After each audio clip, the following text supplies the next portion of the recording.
अपने तीसरे कार्यकाल से पहले ही पीएम मोदी ने साफ कर दिया था कि उनके तीसरे टर्म में भ्रष्टाचार के खिलाफ सख्त कार्यवाही होगी। ऐसे में अब भ्रष्टाचार के खिलाफ कार्यवाही भी हो रही है। केंद्रीय जांच एजेंसियां भ्रष्टाचार के खिलाफ लगातार कार्यवाही कर रही हैं, लेकिन विपक्ष के लोग इसे बदले की भावना से की जा रही कार्यवाही बता रहे हैं। आम आदमी पार्टी के मुखिया अरविंद केजरीवाल ने भ्रष्टाचार के खिलाफ लड़ाई लड़कर राजनीति में कदम रखा था और कहा था कि वो साफ सुथरी राजनीति करेंगे। सत्ता में आने से पहले अरविंद केजरीवाल बड़ी बड़ी बातें करते थे। वो अपने आप को आम आदमी कहते थे, लेकिन सत्ता में आते ही वो ऐसे बदले कि देश के लोग चौंक गए और दिल्ली की जनता ने उन्हें विधानसभा जाने लायक भी नहीं छोड़ा। और अब ऐसी कार्यवाही हुई है जिससे आम आदमी पार्टी में खलबली मच गई है। तो वहीं कोर्ट से झटका लगने के बाद भी आम आदमी पार्टी के नेता तिलमिलाए हुए हैं।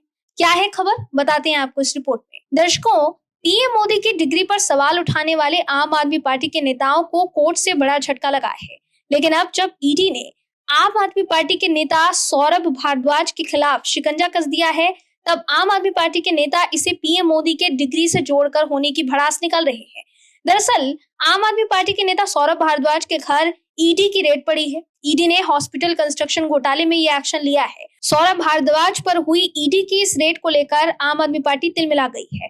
आम आदमी पार्टी के राष्ट्रीय संयोजक अरविंद केजरीवाल ने ईडी के इस एक्शन को लेकर बीजेपी पर निशाना साधा है। अरविंद केजरीवाल ने सोशल मीडिया हैंडल एक्स पर पोस्ट करते हुए कहा है कि सौरभ भारद्वाज के घर ईडी की रेड मोदी सरकार की ओर से एजेंसीज के दुरुपयोग का एक और मामला है। वहीं आम आदमी पार्टी के सांसद संजय सिंह ने एक्स पर लिखा है कि आज सौरभ भारद्वाज पर रेड क्यों की गई, क्योंकि कल से पूरे देश में मोदी जी की डिग्री को लेकर चर्चा है कि मोदी जी की डिग्री फर्जी है। ये रेड उससे ध्यान भटकाने के लिए की गई है। जिस पीरियड का ये केस है उस पीरियड में सौरभ मंत्री ही नहीं थे, तो ये पूरा केस झूठा है। सत्येंद्र जैन को भी 3 साल जेल में रखने के बाद सीबीआई ईडी ने कोर्ट में क्लोजर रिपोर्ट फाइल की है। इससे साफ है कि आम आदमी पार्टी के नेताओं पर किए गए सारे केस झूठे हैं। संजय सिंह के अलावा दिल्ली की पूर्व सीएम अतिशी ने सोशल मीडिया एक्स पर पोस्ट करते हुए कहा, आज सौरभ जी के यहाँ रेड क्यों हुई, क्योंकि पूरे देश में मोदी जी की डिग्री पर सवाल उठ रहे हैं। क्या मोदी जी की डिग्री फर्जी है? इस चर्चा से ध्यान हटाने के लिए ही रेड डाली गई है। लेकिन दर्शकों, पीएम मोदी की डिग्री को लेकर फैसला कोर्ट ने दे दिया है। ऐसे में कोर्ट के फैसले पर आप पार्टी के नेता सवाल उठा रहे हैं। दरअसल पीएम नरेंद्र मोदी की बैचलर डिग्री को सार्वजनिक नहीं किया जाएगा। दिल्ली हाईकोर्ट ने सोमवार को साफ शब्दों में कह दिया था कि किसी व्यक्ति की निजी जानकारी को शेयर नहीं किया जा सकता। कोर्ट ने दिल्ली विश्वविद्यालय को इस मामले में बड़ी राहत दे दी है। केंद्रीय सूचना आयोग ने इससे पहले डीयू को आदेश दिया था कि वो प्रधानमंत्री की बैचलर डिग्री को सार्वजनिक करे।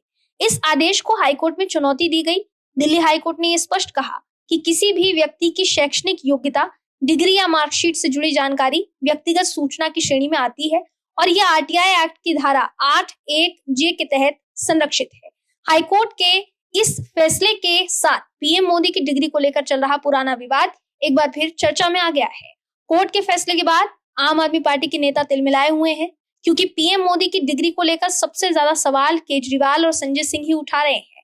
लेकिन अब कोर्ट से मिले झटके के बाद भी वो इस मुद्दे पर राजनीति कर रहे हैं। आरटीआई आवेदनकर्ताओं की ओर से तर्क दिया गया था कि प्रधानमंत्री जैसे संवैधानिक पद पर बैठे व्यक्ति की शैक्षणिक योग्यता जानना जनहित में आता है। लेकिन हाईकोर्ट ने साफ कर दिया कि महज जनहित के नाम पर किसी की निजी शैक्षणिक जानकारी सार्वजनिक नहीं की जा सकती। जस्टिस दत्ता ने कहा कि यह मामला न केवल प्रधानमंत्री की डिग्री बल्कि भविष्य में हर नागरिक की गोपनीयता को प्रभावित करेगा। Bureau report, OMS news. आप दर्शकों से विनम्र निवेदन है कि चैनल को सब्सक्राइब जरूर करें